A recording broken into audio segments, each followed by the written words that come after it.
All right, let's dive straight into this explainer, where we're going to completely rethink what it actually means to effectively manage a property. If you work in property management, you already know the daily grind, right? The endless emails, the constant fires to put out, that sinking feeling that you're just always one step behind.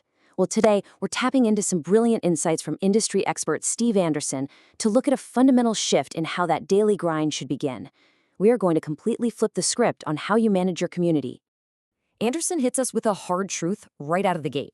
Your job is not happening in your inbox. We're starting with a massive paradigm shift today because the absolute biggest myth in this industry is that you're doing your job while answering emails, reviewing reports, and processing paperwork.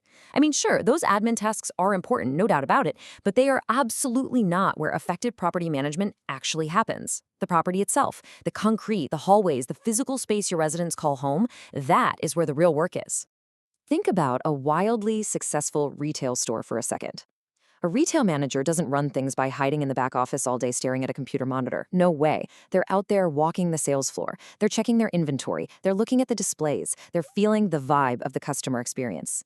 Well, a property manager has to do the exact same thing. Your apartments, your buildings, your amenities, those represent your inventory. And just like that retail manager, you literally cannot effectively manage your inventory without actually walking the floor and seeing it with your own two eyes. So, what actually happens when we just hide behind our desks all day?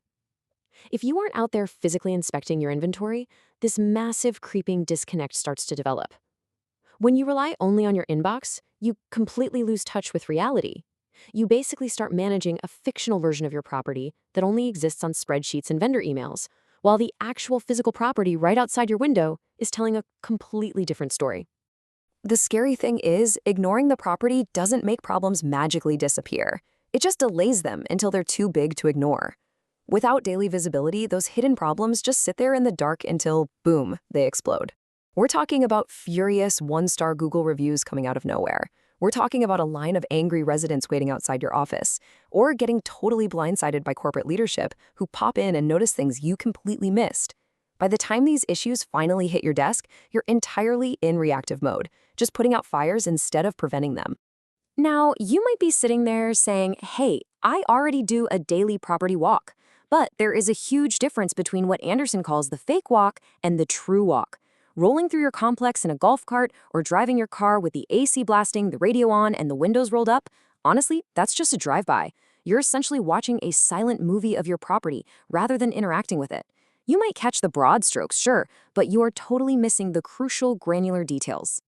So what does a true property walk actually look like? It means physically getting your boots on the ground. You've got to walk the grounds, check the exterior lighting, and actually enter the buildings. It means walking into the laundry facilities to hear if the machines are humming correctly, smelling the air in the hallways, and this is critical, walking through your vacant and market-ready apartments. You have to experience the community exactly the way your residents do on a visceral, daily basis. As you execute this true walk, especially along that critical path from the property entrance straight to the leasing office, you have to constantly ask yourself one vital question. What exactly would a prospect see right now? Prospects aren't walking in with a clipboard, consciously checking off items on a list, but they are absorbing literally everything in their peripheral vision. From the moment they turn off the main road to the second they open your leasing office door, they are forming a powerful overall impression of your community standard. It's really those tiny, seemingly insignificant details that do the heavy lifting for first impressions. A faded entrance sign, a few weeds creeping up the curb lines, a single broken blind hanging in a ground floor window, or a dumpster that's just slightly overflowing. Prospects use these exact details to answer one subconscious question. Does this property look like management actually cares? Because if the small details are neglected, they're automatically going to assume the big things, like their future maintenance requests, will be neglected too. And this leads us straight into what we call the snowball effect. Properties almost never go downhill overnight in one sudden catastrophic event. As Anderson points out, they decline one small ignored detail at a time. It starts with just one piece of trash left by the mailbox, then a crooked sign, then a burnt-out breezeway light that nobody replaces. Individually, yeah, these seem incredibly minor. But collectively, they snowball into an undeniable reputation of neglect. This core philosophy is exactly why we walk. Reactive management means sitting at a desk, just waiting for an angry resident to tell you something is broken.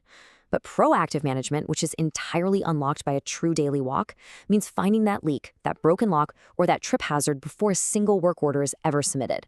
It allows you to stay ahead of the game, fixing issues in the shadows instead of constantly chasing them in the spotlight. Picture this. A frustrated resident storms into your office to complain about a broken access gate. Instead of scrambling and looking completely surprised, imagine looking them dead in the eye and saying, "Yes, I noticed that on my walk this morning, and my team is already on it."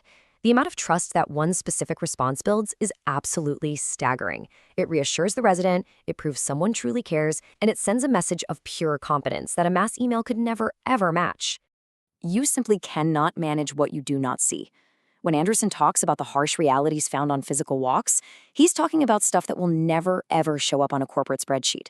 We're talking about discovering deceased residents, finding unauthorized individuals sleeping in vacant apartments, or spotting major, high-liability safety hazards. These are critical, real-world discoveries made purely by being present and observant. You literally cannot manage these from an office chair.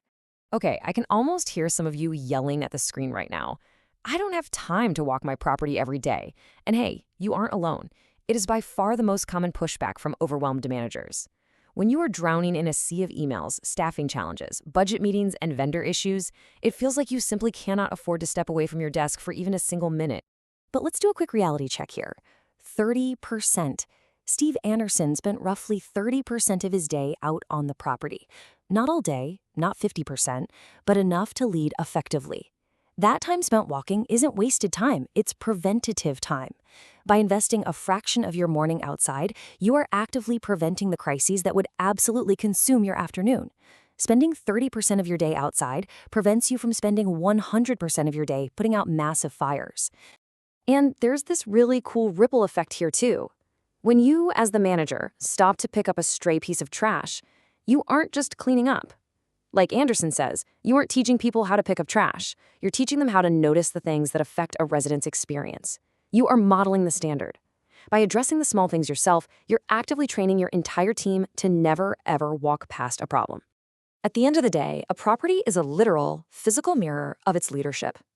An experienced regional manager doesn't even need to look at your financial reports to know if a property is succeeding or failing. They can tell within 5 minutes of driving through the gates. The landscaping, the lighting, the cleanliness, these are all visual receipts of an active, engaged leadership team. So if you take one thing away from this explainer, let it be this paradigm shift. You have to fundamentally separate your spaces. The desk is where managers solve problems. It's where you type the emails, handle the budget, and dispatch the vendors. But the property, that is where managers find the problems. You set yourself up for success by finding the issues in the real world long before you ever log into your computer to solve them. Let that sink in for a second as you plan out the rest of your week. Take a really hard look at your daily routine. Think about the standard you're setting for your community and ask yourself this: are you actually proactively managing your inventory today? Or are you just a prisoner managing your inbox? Maybe it's time to finally close the laptop, step out of the office, and take a true walk.